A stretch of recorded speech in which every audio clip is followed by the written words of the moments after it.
वक्ता के रूप में मैं आमंत्रित करना चाहूंगा मान्यवर विद्या ज्योति मैडम, जो कि राष्ट्रीय अध्यक्षा है भारत मुक्ति मोर्चा महिला संघ की। आप मंच पर आए और विषय के संदर्भ में बात रखें।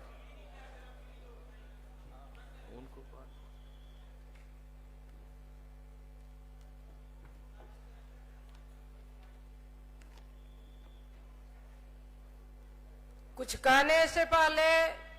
इस धरती पे जन्मे सारे महानायक और महानायिकाओं को मैं नमन करती हूँ, जिन्होंने अपनी जिंदगी इस ब्राह्मणी व्यवस्था को मिटाने के लिए अपने जान की आहुति दी। और साथ ही साथ इस मंच पे बैठी हमारी विदुषी महिला साथी और हमारे क्रांतिकारी भाई और भारत के कोने कोने से आए हुए हमारे मूल निवासी भाइयों एवं साथियों को और हमारी माताएं एवं बहनों को, हमारे गार्जियनों को मैं जय मूल निवासी बोलती हूँ। और अपनी बात शुरू करने से पहले मैं एक नारा देना चाहती हूँ कि आप लोग जोर से बोलिए,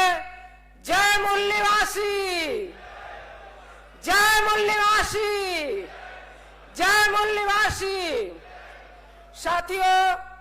समय न गवाते हुए आज का जो सब्जेक्ट है उस पे मैं अपनी बात रखना चाहती हूँ कि महिला पदाधिकारी और कार्यकर्ताओं ने संगठन के उद्देश्य एवं विचारधारा को ध्यान में रखकर दिशा निर्देशन में कार्य किए बगैर महिलाओं का स्वायत्त और स्वतंत्र संगठन, राष्ट्रव्यापी संगठन का निर्माण नहीं संभव। एक बहस, आजादी के 77 साल के बाद भी हमारी महिलाओं का ये समस्या है और हम लोग उस समस्या पर चर्चा कर रहे हैं। चूंकि जब ये बामसेफ संगठन बना है और 50 साल से समाज में व्यवस्था परिवर्तन का काम चल रहा है, तो साथियों दिशा निर्देशन और समन्वय सहकार के बगैर यहाँ तक नहीं पहुंचा है और हम लोग को डिसिप्लिन में रह करके ही काम करना होगा, चाहे वो पुरुष कार्यकर्ता हो या महिला कार्यकर्ता हो, क्योंकि हम एक महिला हैं और बाबा साहब हम महिलाओं के जरिए समाज के विकास का मूल्यांकन करते थे। हम जब बच्चे को जन्म देते हैं तो बच्चा केवल दूध पीता है, टट्टी करता है, लेकिन हम महिलाएं ही वो शक्त है जिसको वो जानवर से आदमी बनाने का काम करते हैं। जैसे जैसे बड़ा होता है वैसे वैसे उसके दिमाग में बीजारोपण हम लोग बताते हैं बात कि ये गलत है और ये सही है, चाहे स्कूल भेजने की बात हो या उसके भविष्य की संवारने की बात हो, तो हम लोग अपने निष्ठावान जो कार्य है उसके जरिए जितना हम अपने बच्चों को भविष्य बनाने में साथ देते हैं उतना हमारे पुरुष साथी का सहयोग नहीं रहता है। उसी तरह से ये बामसेफ जो मदर ऑर्गेनाइजेशन है, इसके अंदर जो हमारा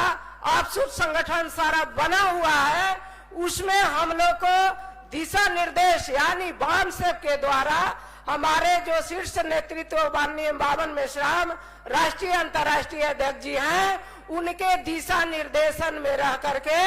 जिस तरह से पुरुषों के ऊपर डिसिप्लिन में काम करना है, उसी तरह से हम महिलाओं को भी काम करना है। चूंकि हमारा ये व्यवस्था परिवर्तन का जो काम है, जब तक हम डिसिप्लिन को ध्यान में रख करके इस काम को नहीं करते हैं तब तक ये पूरा होने वाला नहीं है। चूंकि संगठन का उद्देश्य है व्यवस्था परिवर्तन और व्यवस्था परिवर्तन हम कार्यकर्ताओं से ही संभव है और महिलाओं का ये सत्र है और ये सब्जेक्ट महिलाओं को दिया गया है। तो मैं पूरे भारत से आई हुई महिलाओं को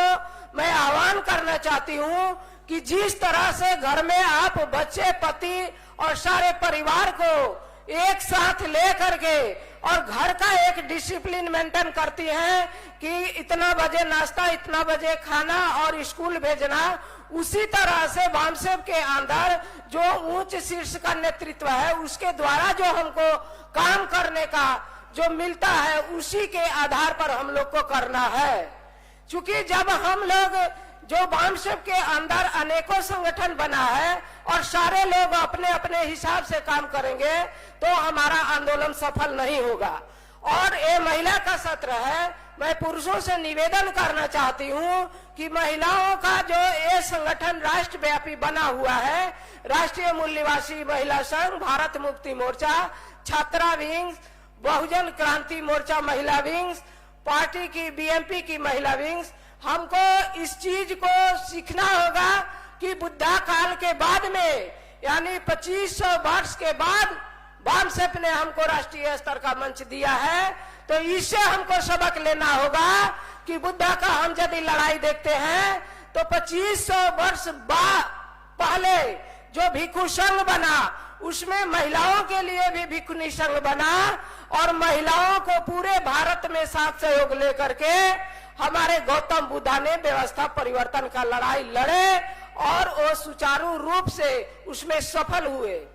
चूंकि आजादी का एक शर्त है कि जब तक महिला आजाद नहीं होगी तब तक पुरुष आजाद होने वाले नहीं है। तो इस तरह से यदि हम पुरुषों का 99 संगठन बनाते हैं तो 50% पुरुष इकट्ठा होते हैं, लेकिन वहीं पे महिला का एक संगठन बनता है तो वहां भी 50% महिला इकट्ठा होती है। हम समाज के आधा अंग हैं और हमको आप किनारे रख करके किसी भी आंदोलन को ना सफल हुआ है ना होगा, इसका इतिहास गवाह है। और ये जो डिसिप्लिन की बात है उसमें हम अपनी माताओं का उदाहरण देना चाहती हूँ कि जिस समय भिक्षुणी संघ बना, हमारी जो प्रजापति गौतमी थी, उन्होंने 500 महिलाओं का साथ लेकर के भिक्षुणी संघ में काम करके और बुद्धा का सहयोग की। इसी तरह से मध्य भारत में आते हैं तो जो ब्राह्मणों ने हम महिलाओं को, हमारे अंदर जो छुपा हुआ ताकत है उसको जान करके डरता है, दूसरी तरफ हमारे महापुरुषों ने हमारी महिलाओं के ताकत को परखते हैं। तो भारत में जब जब व्यवस्था परिवर्तन का लड़ाई चला तब तक दुश्मन यानी ब्राह्मण अपने वर्चस्व को कायम करने के लिए हम महिलाओं का उपयोग किया और वहीं पे हमारे तथागत गौतम बुद्ध ने आजादी के लिए 2500 वर्ष पहले हम महिलाओं का साथ सहयोग लेकर के और आंदोलन को सफल बनाए। हमारे अंदर जो छुपी हुई ताकत है वो एक दुश्मन जानता है, दूसरे हमारे महापुरुष जानते हैं। इसलिए हम लोग ये जो कारवां बामसेप के माध्यम से जो हमारा भारत मुक्ति मोर्चा का संगठन बना है उसमें महिलाओं को जोड़ने के लिए, चूंकि ये लड़ाकू विंग्स है और जब तक महिला साथ सहयोग नहीं देगी तब तक हमारा जो आंदोलन है सफल होने वाला नहीं है। चूंकि आप एक तरफ बामसेप का काम करेंगे और आपकी घर की महिला उसी ब्राह्मणी गुलामी को ढोने का काम करेगी, इससे आप कभी सफल होने वाले नहीं है। ये जो सत्य शोधक विचार मंच है ये हमको 150 साल पहले यानी ज्योतिराव फूले ने जो सत्य शोधक समाज का स्थापना किए उनके नाम पर ये बना है, विचार मंच है। मैं इस विचार मंच से अपने भारत के कोने कोने से आई हुई महिलाओं को ये संदेश देना चाहती हूँ कि आप जो ब्राह्मणी व्यवस्था में पैसा खर्च करती हैं उसको इकट्ठा करके इस आंदोलन में देना होगा। मैं इस मंच से घोषणा करती हूँ कि मैं 10,000 रुपया पर्सनल इस संगठन को आज दूंगी और मैं पुरुषों से निवेदन करना चाहती हूँ कि मणिपुर घटना के जैसा पूरे भारत में घटना घट रहा है तो जब हम महिलाओं के ऊपर अन्याय अत्याचार होता है तो आपका भी मनोबल इस तरह से रहता है। इसलिए इस चीज को ध्यान में रख के, समय कम है, पर्ची मिल चुकी है, आप लोग इस आंदोलन से महिलाओं को जोड़िए। यदि सही मायने में बाबा साहब के आंदोलन को सफल बनाना चाहते हैं तो महिलाओं को साथ में लेकर के काम करेंगे। इसी आशा और उम्मीद के साथ आप लोगों ने मेरी 2 बात ध्यान से सुनी, इसके लिए आभार। मुझे यहाँ बोलने का अवसर मिला, इसके लिए संचालक महोदय को मैं धन्यवाद देती हूँ। और फिर से एक बार जय मूल निवासी बोलते हुए अपनी बातों को मैं खत्म करती हूँ। जय मूल निवासी, जय भारत।